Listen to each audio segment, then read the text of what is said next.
palavra que aprendemos.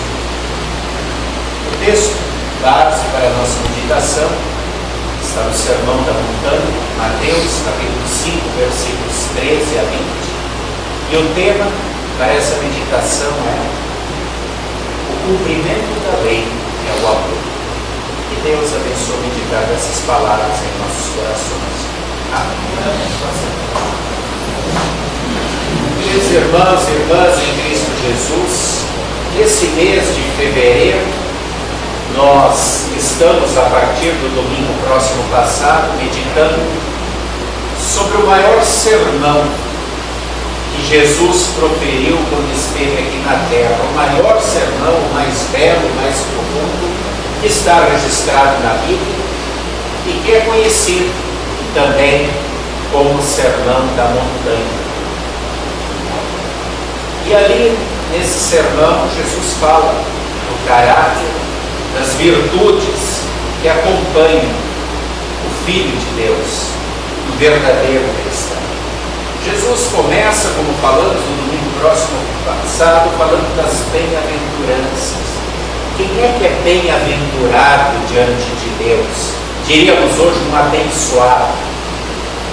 Que é bem diferente daquilo que se entende hoje em dia por abençoado, que é uma pessoa próxima, uma pessoa com 2 carros, com 3 casas e assim por diante. Abençoado para Deus, bem-aventurado para Deus, é aquele que tem fé em Jesus como seu Senhor, como seu Salvador e vive essa fé no seu dia a dia, lá na sua casa, lá na escola, no trabalho, aonde quer que ele esteja.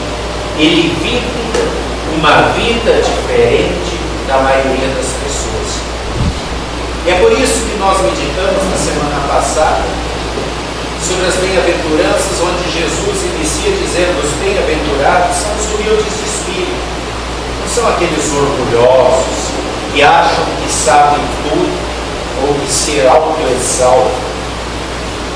Os bem-aventurados que choram por causa dos seus pecados, por causa das maldades, e colocam todas as suas preocupações diante de Deus. Bem-aventurados são os mansos, não são os violentos, os que querem resolver tudo na base do poder e da força. Bem-aventurados são os que têm fome e sede de justiça, aqueles que se esforçam no dia a dia para cumprir os mandamentos, para fazer aquilo que Deus espera de cada um deles. Bem-aventurados são os misericordiosos, aqueles que procuram amar sem esperar em troca.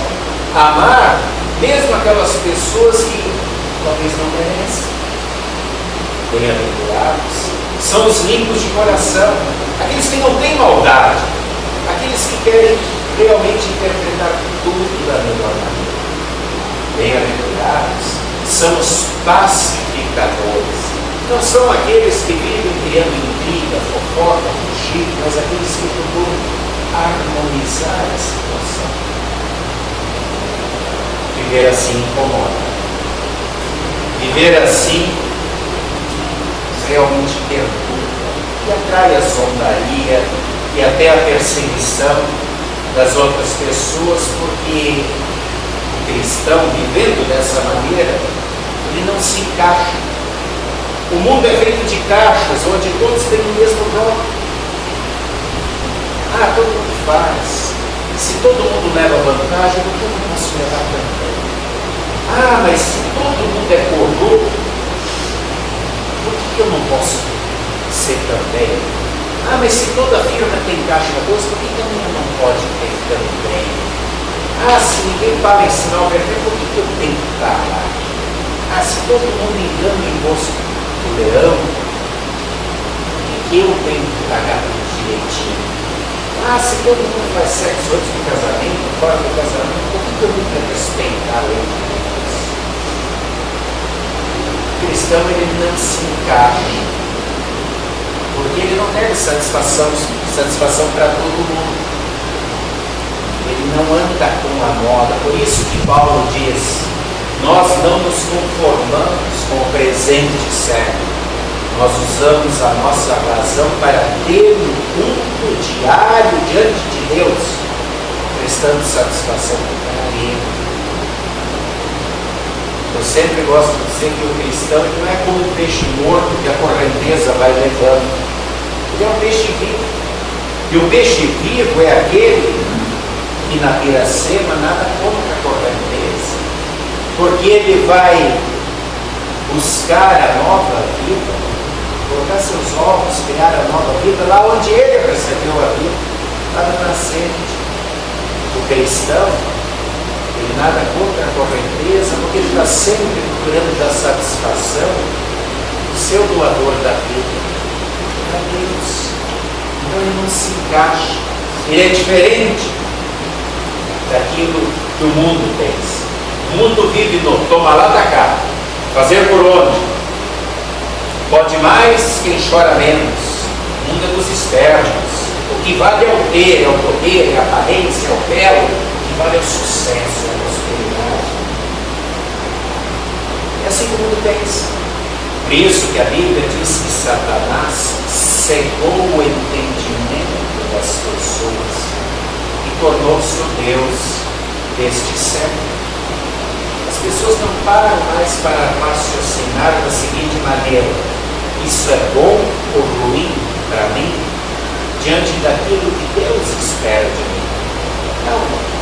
O imediatismo quer que eu leve vantagem de tudo agora, na hora. Infelizmente, isso já entrou em algumas igrejas. O mundo se deixa levar pelo orgulho, pela vaidade, pela ganância, pela busca do prazer e vive pelo ódio, pela raiva, pelo medo, aonde domina o pecado. O mundo está realmente cego pela escuridão que o pecado trouxe ao ser humano. Como é ruim viver na escuridão. Nessa semana, novamente, 10 dias depois, o ministro das Minas e Energias voltou a dizer que não havia risco nenhum de blackout, de apagão. Depois da presidente Dilma dizer que o Brasil está preparado e que não haveria esse ano, sob hipótese nenhuma, um apagão. Tivemos novamente um apagão. O Brasil inteiro, principalmente nas grandes cidades, a luz se foi, a energia se foi, foram horas de apagão e foram muitos os transtornos. Muita comida estragada, gás, muitos acidentes de carro por causa dos sinais, dos semáforos que de repente se apagaram, os túneis se apagaram, hospitais ficaram sem luz, UTI. Pessoas que precisam de ajuda por morrer. Nós não conseguimos mais viver sem energia, sem luz. O pecado também trouxe a escuridão ao mundo, um apagão geral. E as pessoas não conhecem mais Deus. As pessoas não conseguem mais reconhecer Deus como sendo o Deus das suas vidas. Jesus veio a este mundo justamente para mudar essa situação. Jesus veio a este mundo como luz. É por isso que lá em Apocalipse 22:16, Jesus diz: eu, Jesus, sou a brilhante estrela da manhã. Sem Jesus não há manhã, não há luz. Nós não conseguimos ver de fato as coisas como elas são. O pecado embaraça a nossa visão. Jesus é chamado de sol da justiça.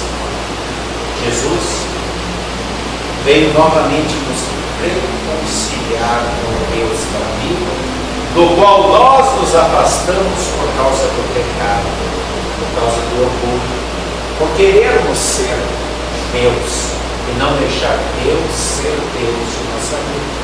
Por isso Jesus cumpriu a lei perfeitamente em nosso lugar. Foi morto de forma injusta, já que a Bíblia diz que o salário do pecado é a morte. Só morre quem é pecador e ele morreu não sendo pecador. Por isso ele pode oferecer a sua morte para cada um de nós, nos reconciliando com Deus. E dessa maneira quando nós estamos com Deus através da fé em Jesus, nós de fato de novo podemos conhecer a verdade. Por isso Jesus disse que Ele é o caminho. O caminho para tantas pessoas que querem procurar atalhos, desvios e andam errantes sem chegar a lugar algum. Ele é a verdade para as pessoas que andam na mentira, na hipocrisia, na falsidade, seguindo as modas do mundo, achando que tem que prestar contas apenas para o seu próprio espelho ou para as outras pessoas e não para Deus, que é o Criador. Ele é a vida para aqueles que continuam em seus pecados, rumando para a morte. Por isso que o texto de hoje, depois de Jesus dizer: vós sois o sal da terra, a luz do mundo, ele diz: não pense que eu vim revogar a lei, eu vim cumprir. Ele cumpriu perfeitamente os 10 mandamentos, que não são difíceis. Amar a Deus acima de todas as coisas, ele sempre fez. Não tomar o nome de Deus em vão. Santificar o dia do descanso. Jesus sempre orava, Jesus sempre estava na sinagoga, guardando o tempo do Pai. Honrarás teu pai e a tua mãe, para que vás bem e vivas muito bem sobre a terra. Jesus está honrando, respeitando o Pai. Não matarás. Jesus não tinha ódio, não tinha raiva, tratava todos com amor. Não cometerás adultério. Jesus não cometeu. Não furtarás. Jesus nunca tomou por melancia. Não dirás falso testemunho e não mentirás. Jesus sempre falou a verdade. Não cobiçarás a herança do teu próximo. Jesus veio para nos fazer herdeiros da sua herança do céu. Não cobiçarás nada que não seja teu. Os 10 mandamentos são fáceis de se cumprir. Jesus cumpriu e mostrou como se faz. E nós não cumprimos. Cumpriu a lei, cumpriu em nosso lugar, nos mostrou o caminho, como deve ser seguido. E ele mostrou que a lei se resume em apenas 2 preceitos. Quando perguntaram qual o mandamento mais importante, ele disse: amar a Deus acima de todas as coisas e amar ao próximo como a si mesmo. Visão totalmente diferente dos legalistas do Antigo Testamento, e também dos do Novo Testamento que ainda estão aí. Os legalistas do Antigo Testamento enchiam o povo de leis para aprisionar as pessoas, para fazer um exibicionismo dizendo: eu cumpro, você não, para julgar as pessoas. E é por isso que já no texto de Isaías, capítulo 58, hoje, preocupado com essa questão de tentar manipular Deus com o cumprimento de leis, Deus diz: escuta, vocês acham que eu estou prestando atenção nos jejuns de vocês? Eu quero um coração bondoso, um coração misericordioso, jejum. Para mim não serve de nada. E depois do Sermão do Monte, no texto a seguir do domingo que vem, Jesus vai falar de novo do jejum, vai dizer: olha, vocês quando jejuar, ficam desfigurando o rosto, não falem para ninguém que estão jejuando. Isso é de vocês e Deus. Hoje em dia nós vamos por aí campanhas de jejum, campanhas de oração, campanhas de subir no monte, e as pessoas ainda continuam tentando manipular Deus e fazendo um exibicionismo para as outras pessoas. Deus quer misericórdia, quer um coração bom, um coração amoroso no dia a dia para o próximo. É isso que agrada a Deus.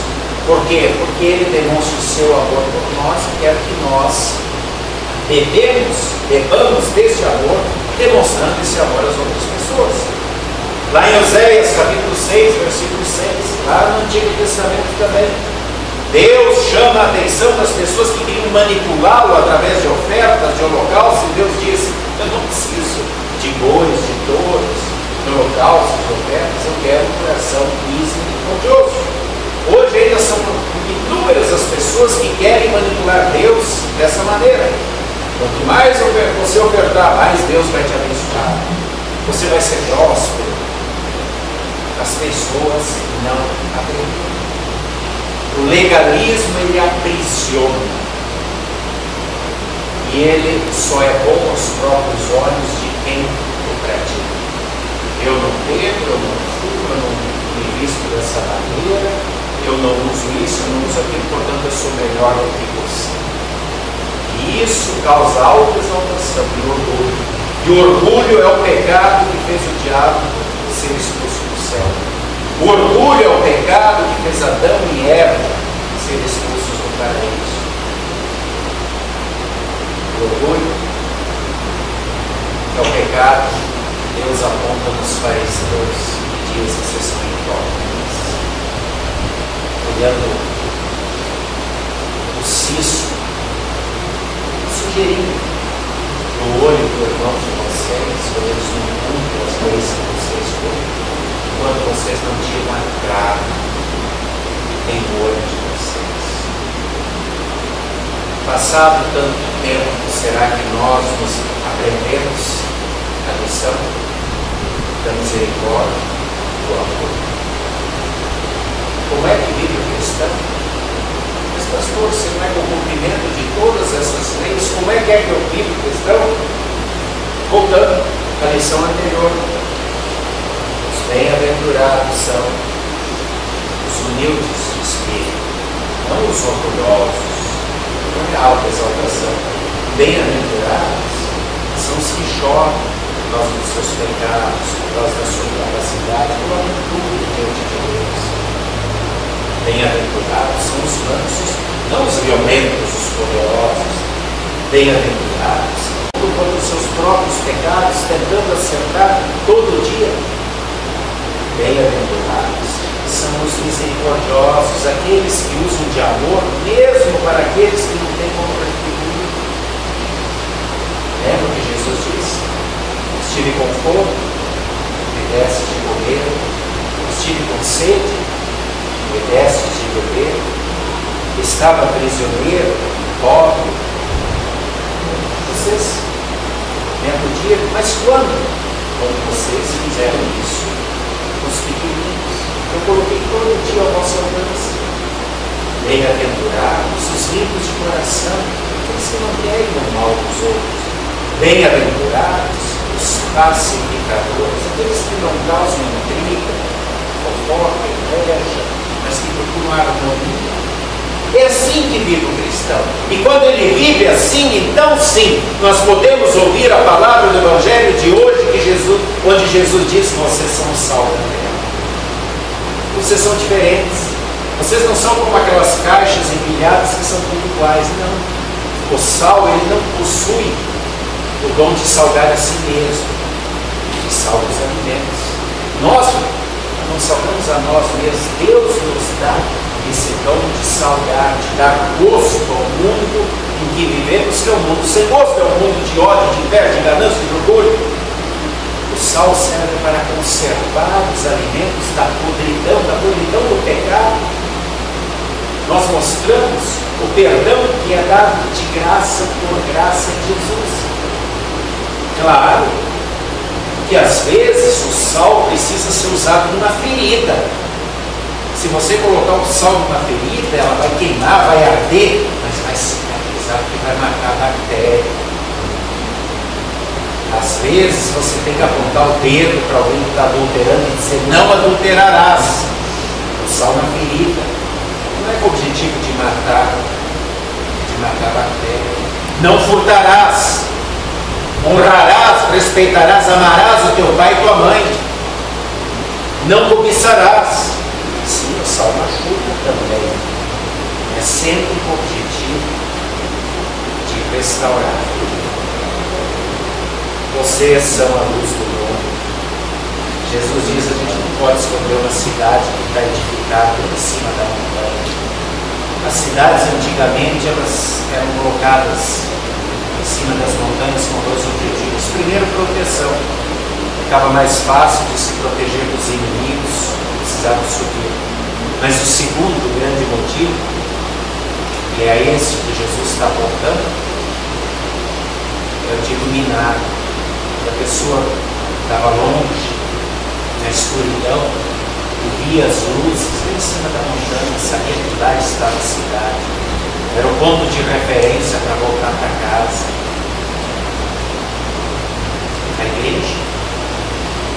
a cidade iluminada no mundo de trevas. Jesus diz que a gente não esconde a vela debaixo do armário, a gente deixa ela aqui. A vela, ela produz calor, o calor é vida, ele purifica. A vela produz luz. Nós temos duas velas acesas aqui em torno da cruz para mostrar que a nossa fé é viva. Ela está acesa em Cristo que morreu na cruz, o verdadeiro homem e o verdadeiro Deus. É nessa fé, vivendo na mansidão, na humildade, na misericórdia, sendo pacificadores, que nós nos tornamos lá fora, no dia a dia, sal da terra e luz do mundo.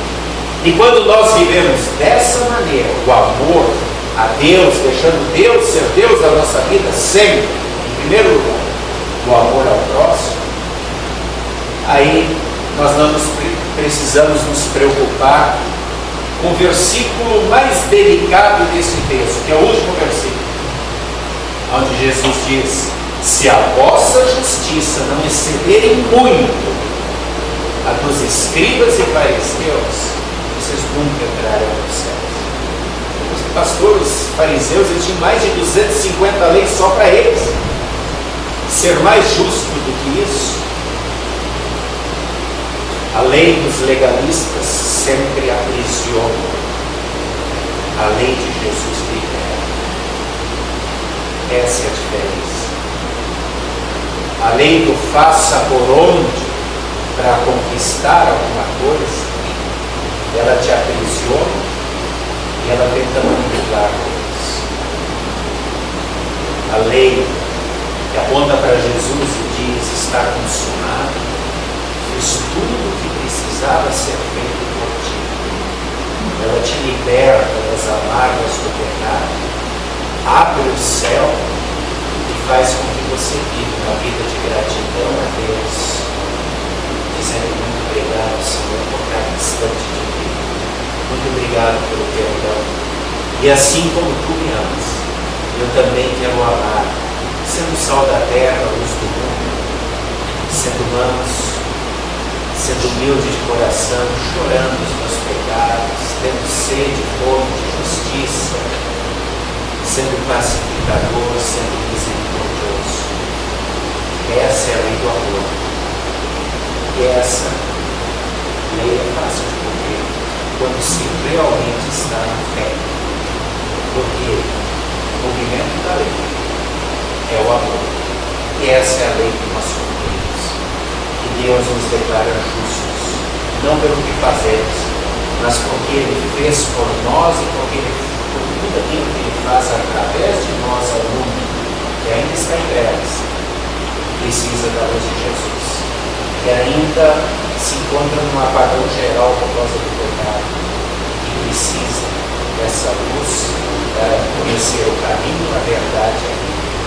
Deus nos chama, a linha dita, para ser sal da terra, luz do mundo, vivendo com amor. A nossa justiça é a dele, por isso excede muito a dos escribas e fariseus.